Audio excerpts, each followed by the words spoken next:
Good morning. Welcome to the Unitarian Universalist Congregation of the South Fork. As Unitarian Universalists, we come together in worship each week, hopefully during the week too, to honor what is of worth. In this hour, we pause the everyday rush and flow of our lives in reverence and thanksgiving. We do this to connect with what is sacred to us, to remember our commitments to each other and to the world. Whoever you are, whomever you love, wherever you are on your life's journey, whatever your name for the sacred, you are very welcome to bring your full self here. I am Pam Wittenberg. I am your worship associate for today. The Reverend Valerie Freseman is the minister of the First Universalist Church of Southold on the North Fork, one of our esteemed neighbors. We are happy to welcome you back. Reverend Freseman's message this morning is entitled, "We Are the Weirdos, Mr." It is a quote from a series called The Craft that happens to be our administrator Kelly's two daughters' very favorite series. We can't wait to hear. Our musician this morning is Abby Fleming on the piano. Thank you, Abby. Our tech hosts are Carl Wittenberg in the back and Monica Zasada. Thank you. Our child care is Kim.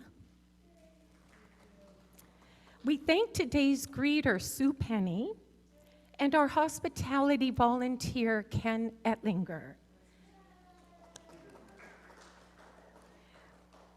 Please enjoy the coffee, the light snacks, and the conversation at the end of this service.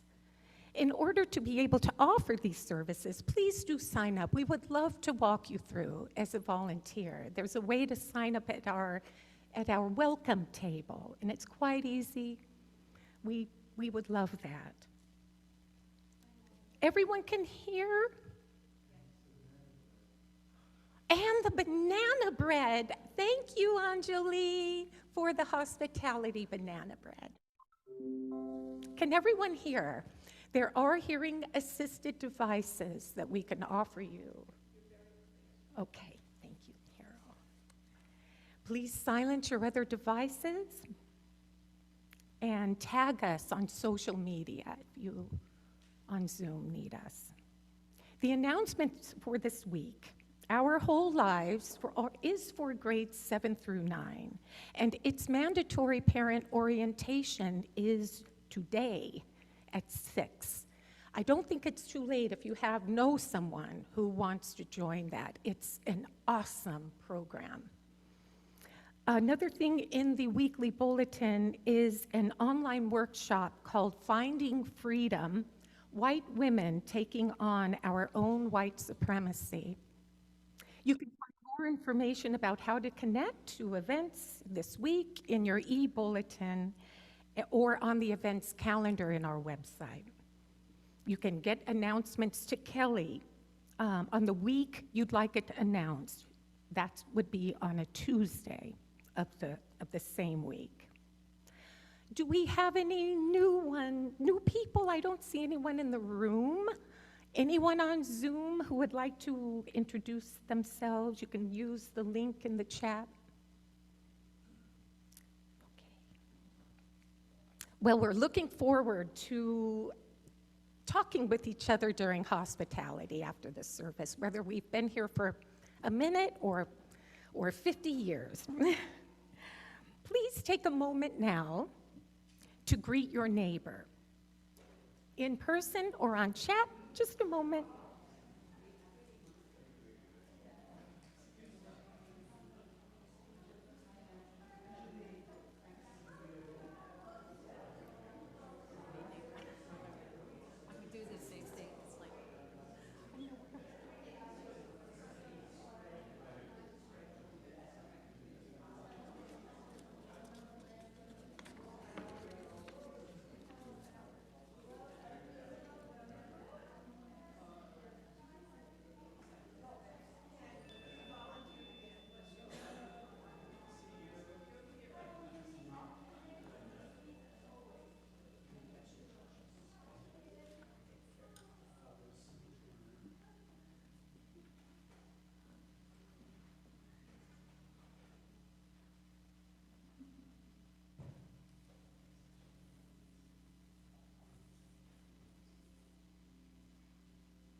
As we settle back into our chairs, our chalice lighting represents the theme for September, which is beauty.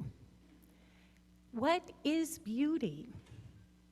One conception is that beauty is a mathematical ratio, 1.618, et cetera, or the golden ratio embodied in architecture, art, music, famous paintings, human forms, literature.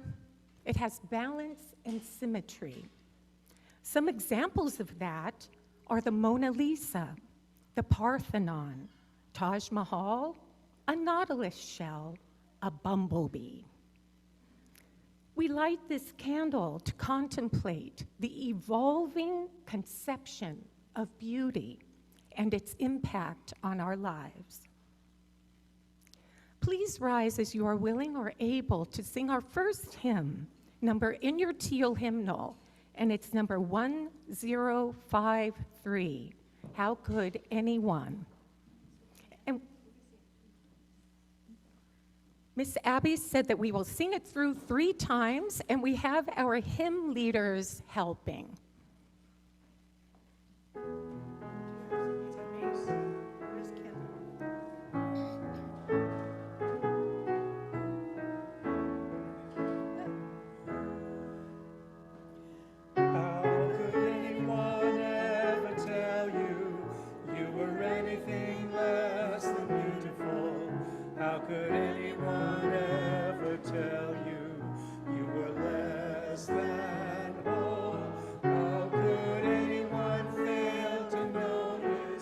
That your loving is a miracle, how deeply you're connected to my soul. How could anyone ever tell you you were anything less than beautiful? How could anyone ever tell you you were less than whole? How could anyone fail to notice that your loving is a miracle? How sweetly you're connected to my soul. How could anyone ever tell you you were anything less than beautiful? How could anyone ever tell you you were less than whole? How could anyone fail to notice that your loving is a miracle? How sweetly you're connected to my soul.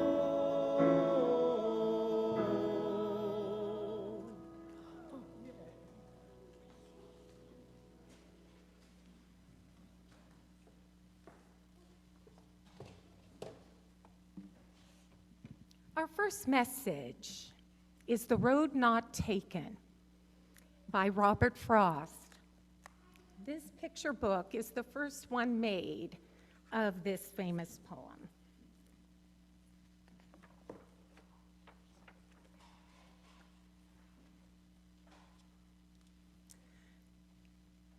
Two roads diverged in a yellow wood.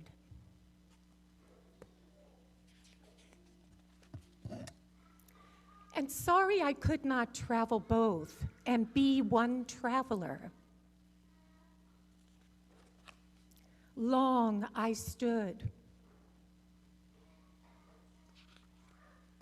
and looked down one as far as I could to where it bent in the undergrowth.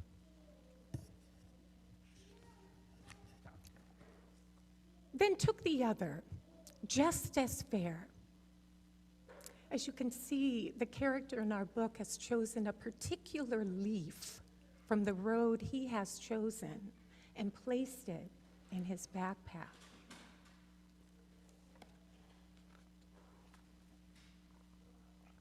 And having perhaps the better claim because it was grassy and wanted wear. Though as for that, the passing there had warned them really about the same. And both that morning equally lay. In this picture, there he is playing, reading, discovering his passion for building, graduating from one grade to the next. In leaves no step had trodden black, his road led him down the road to becoming an architect.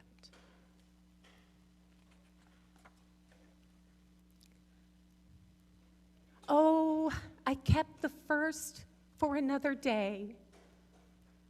In this book, here he is with a beard, hard at work, getting older, tight for time.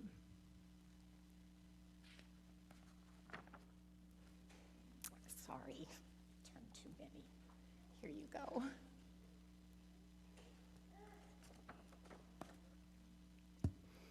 Yet knowing how way leads on to way, he's unexpectedly meeting someone who becomes a partner, which evolves into a family for him and a building of his home.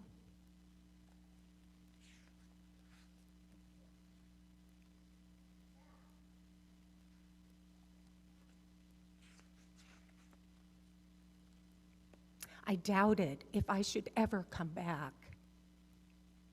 With his life in full swing, kids growing up, finding their own road, illness, gains, and losses. I shall be telling this with a sigh, somewhere ages and ages hence. Here our character is as an older man. I took the road, two roads diverged in a wood, and I took the one less traveled by. And that has made all the difference.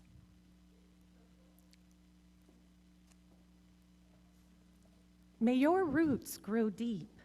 May your branches spread far. May you find the world to be a wonderful place and leave it better for those who follow.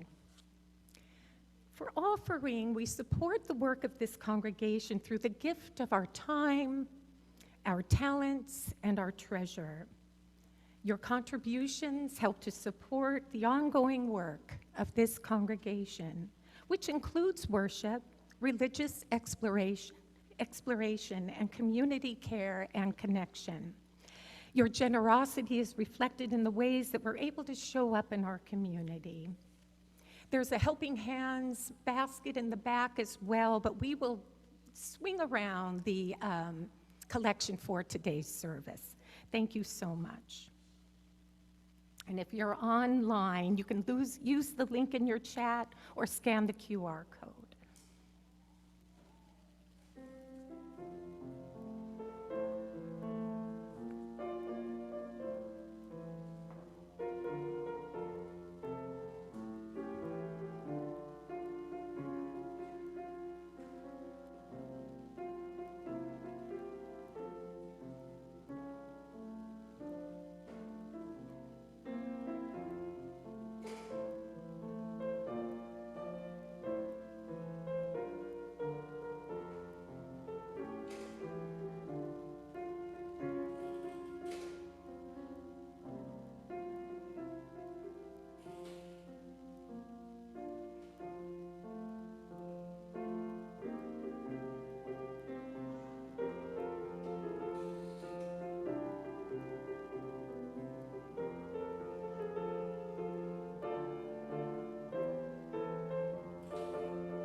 Thank you, everyone, for your donations. Thank you, Abby.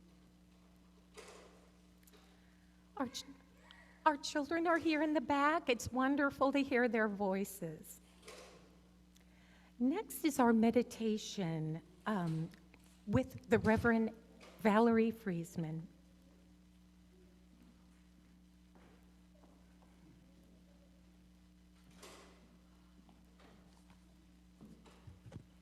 If you could join me in a spirit of prayer and meditation. Our meditation this morning is a prayer of risk by Tamara Lebach. Holy One, who has given us the breath of life, today we remember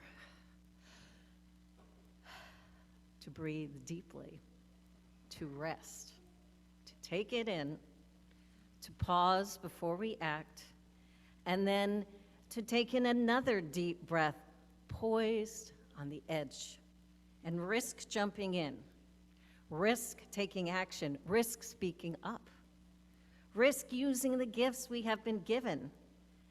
So, at the end of our life, we can say with absolute clarity, there is no part of our existence that was wasted in fear or of failure or fear of success. Hold us. Prepare us the way to begin to offer the gift of our awakened presence, full of light and love today. These and the prayers of our hearts we lift up now, whether in silence or spoken aloud. Amen.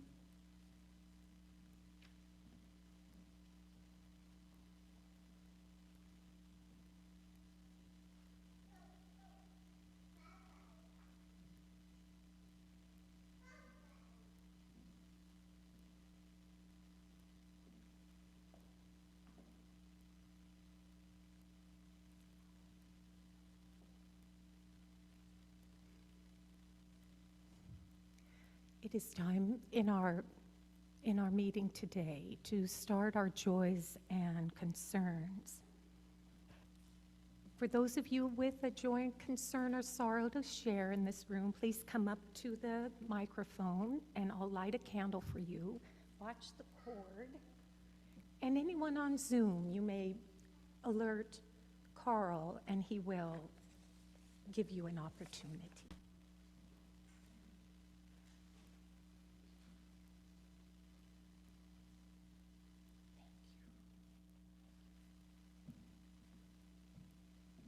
If anyone needs care and connection, we are here for you.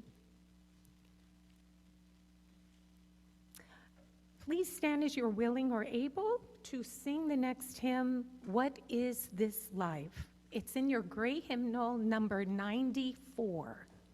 And our choir leaders will come up. Number 94.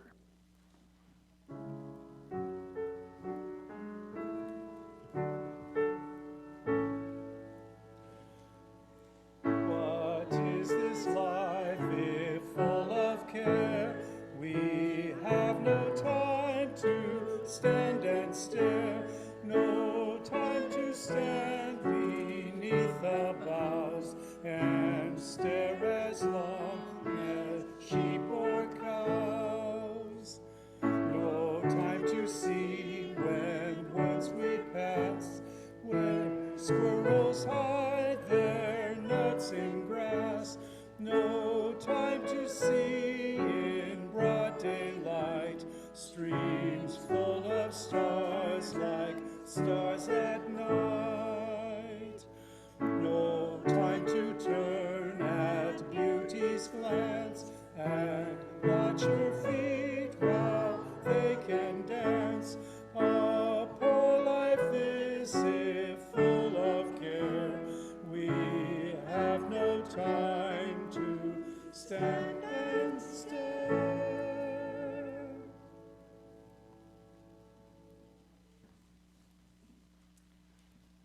And now Now the Reverend Valerie Freseman will present We Are the Weirdos, Mr. Thank you.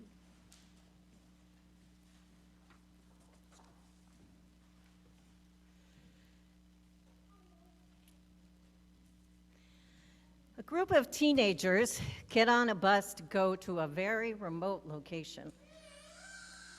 Clearly, this is no school trip because they have come here, just the four of them alone, yet still in their parochial school uniforms.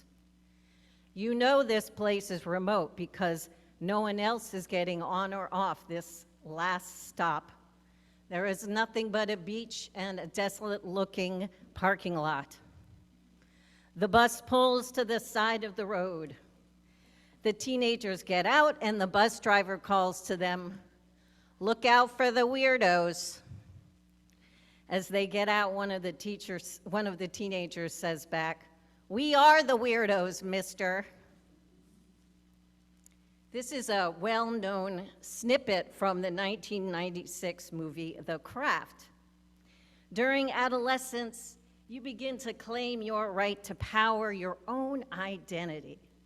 And when the coming-of-age movie meets the witchy suspense horror genre, as it does in the 1996 movie The Craft, the lesson is the misuse of power in response to getting revenge for bullying. As storytelling, these kinds of movies reveal something about us as a society. Movies about adolescence often deal with the same coming-of-age story in such wildly different ways and viewpoints, depending on, I think, what decade they were produced in largely. In the 1970s, there used to be a shift: less beach party, more angst. Nowadays, more movies and TV shows acknowledge that the LGBTQ community actually exists than even in the 1980s when I was a teenager. When told well, the coming-of-age story reminds us of the power of authenticity itself, about the struggle to be who we really are. In a typical high school movie, the plot might circle around a time abroad or a summer somewhere where the normal rules do not apply, or the backdrop of a typical high school where there is a relentless pressure to conform or find a relationship. Be like the popular ones. Don't stick out because you're going to be bullied. The characters in films about adolescents are often types. They're almost like mythological figures in a pantheon of gods. The popular one, the jock, the outcast, the misfit, the nerdy kid who is just not socially cool enough, the bully and the bullied. The film The Breakfast Club is a prime example of this pantheon of high school characters, and through that movie, we learn that despite their individual uniqueness, they have more in common than they think. In this genre of films, the characters often find support in a clique of friends. They may fight back. They learn to accept their parents' failings. People of all ages may find resonance in these stories because in real life, the discovering who we are does not end in adolescence. It occurs repeatedly. We are only beginning when we reach the age of 18. We come of age when we cease to perceive the world through our parents' eyes and learn to ask and answer our own questions.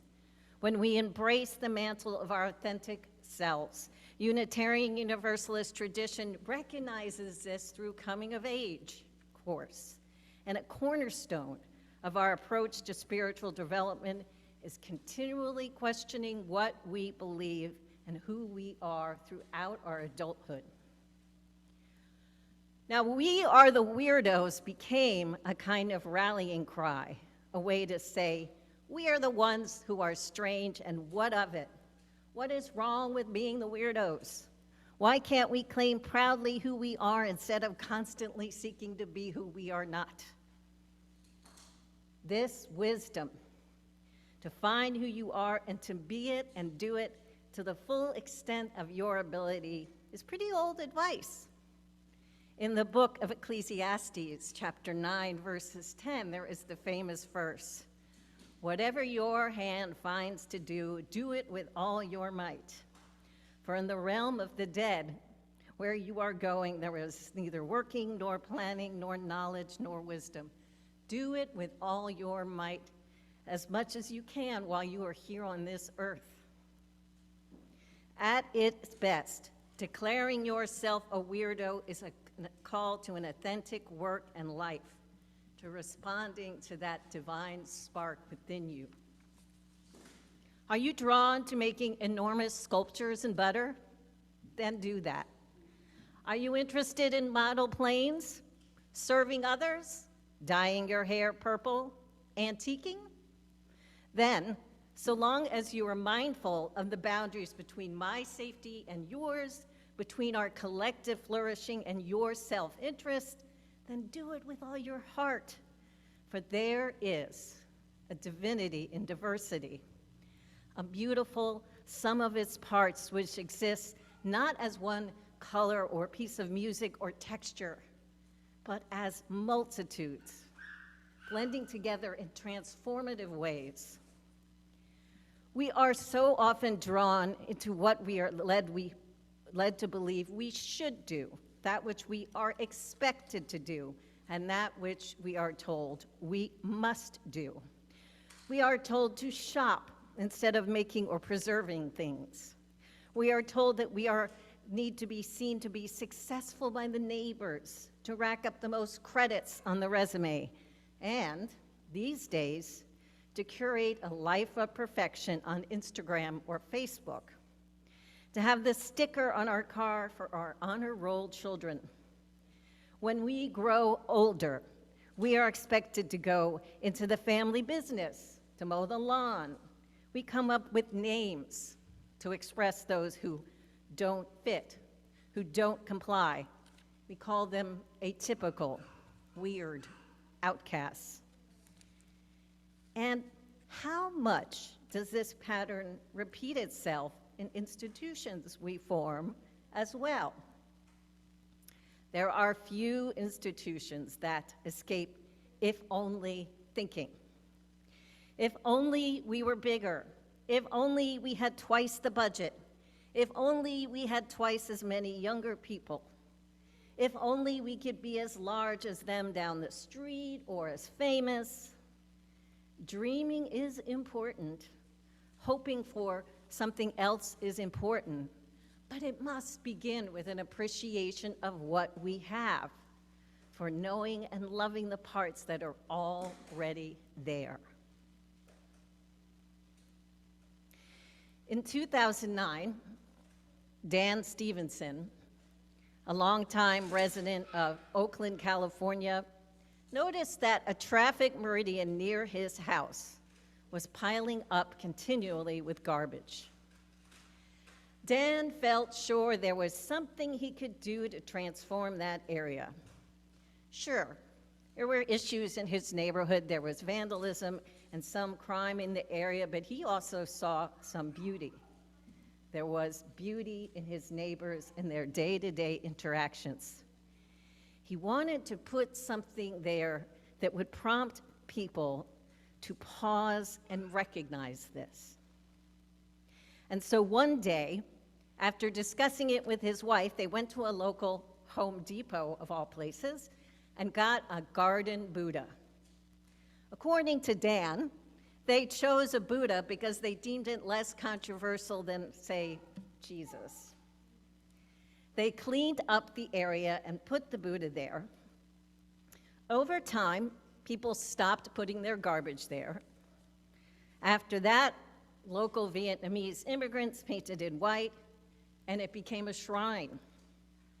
Over the next years, they added a statue of Kuan Yin, the Chinese Buddhist goddess of compassion. And wouldn't you know it, in a short period of time, there was less vandalism in the area, in the whole neighborhood. He had not done anything more then manifest what was already there.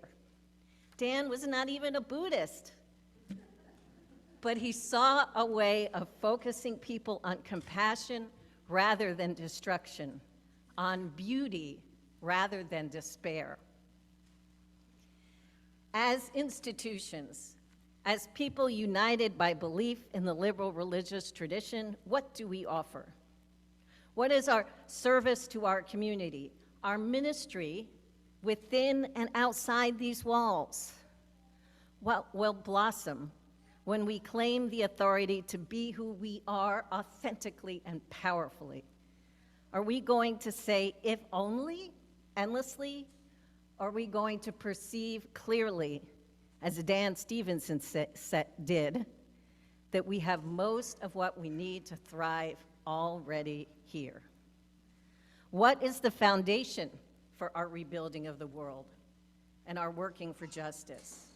And what can we do to balance our individual quest for freedom with our quest for collective wisdom? For the truth is, our individual freedom and rights can quickly get us caught up in a particularly damaging set of beliefs, cultures, and actions. The slippery slope of individualism, of congratulating ourselves for being free spirits, is asserting that my right to be and do what I want is more important than your right, especially when I have money, power, and privilege. But the new Article 2 helps us reframe this. It puts love at the center of our spiritual values with interdependence, equity, compassion, justice, generosity, and transformation floating like petals around it, blossoming together from that love at the center. We therefore start to get a little clarity about what needs to be balanced. We know that it's definitely not going to be easy to affirm all those things, to create a way of coming together that balances our collective desire to change the world with our individual need to be as weird as we want to be. As you use, our pluralism allows us to examine critically a range of sources in formulating wisdom to live. So perhaps we can even take a few lessons from that 1996 horror film that has a cult following. The group of 4 teenagers who banded together to survive high school and pushed back against their bullies and their problems, they lose sight of what true power really is. Power that comes when you act authentically and collectively, when you seek to bring compassion to the outrageously problematic world instead of just revenge. We can seek to make the world around us an equitable one, where people are less inclined to bullying, othering, and petty cruelty.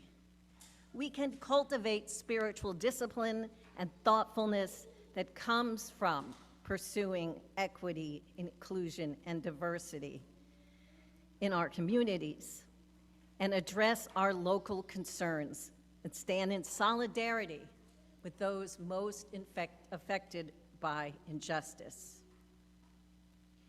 We can see the inherent beauty of your individuality and dignity as a doorway leading to our collective flourishing. Now, I don't know about you, but I am, and I'm guessing because you're here, I am happy to throw in my lot with my Unitarian Universalist weirdos.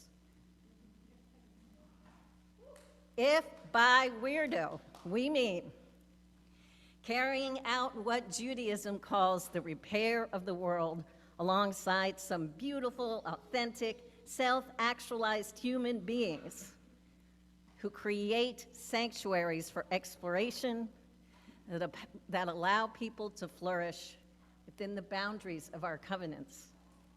Covenant that creates a climate of love for us all. After all, even if Article 2 is new and maybe 1 year left to study it, our principles have been calling us to do this for centuries. That is our weird, magical superpower. Amen. Blessed be. Ashe and Shalom.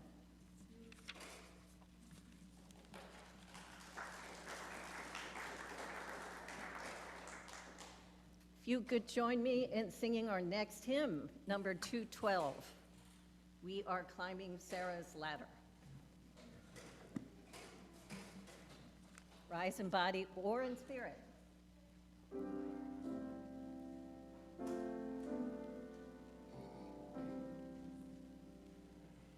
We are dancing Sarah's circle.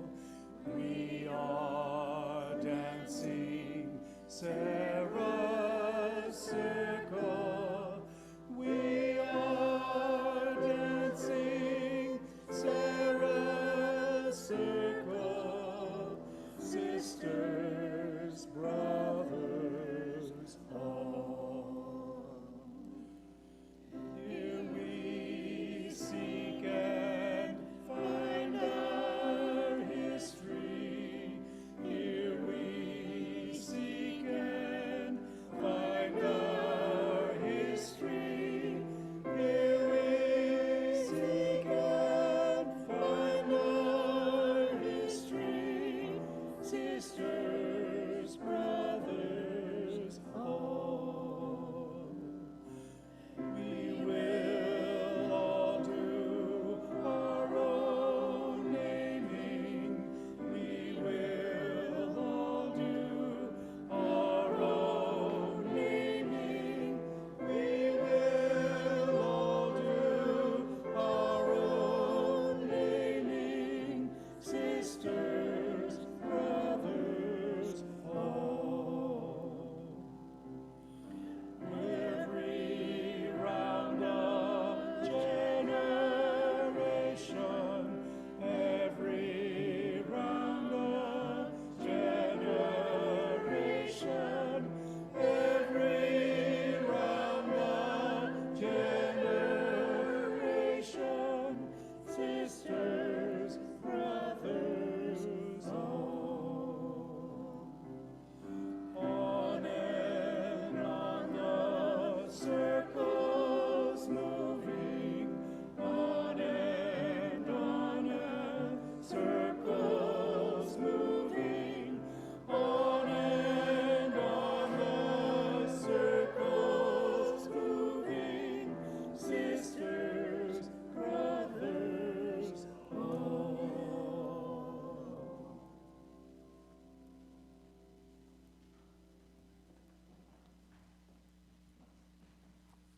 Thank you, Reverend Freseman. We hope to have you again. Before we do our closing words and benediction, we hope you'll all join us next week to hear beauty as a guiding metaphor with Megan and Scott Chasky, who are local farmer poets, writers extraordinaire. And Sue Penny will be the worship associate. If you are here new to us, we hope you find a home here. Please stand and remain standing for our closing words called The Beauty of Nonconformity by Yvette Erasmus, written October 13th, 2019. What wisdom does your heart have for you these days? Where are you being called to novelty, creativity, or an alternative, new, or better way of doing something? Celebrate and reach for what is beautiful, not for what is normal. Keep your heart vibrant and alive, not dulled, conforming, and afraid. Trust that your heart has far more wisdom than your socialization. Follow it. And the words are said in unison in your order of service if you don't have it. It's for extinguishing our chalice.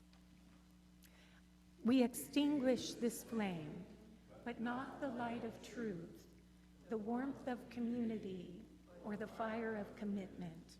These we carry in our hearts until we are together again.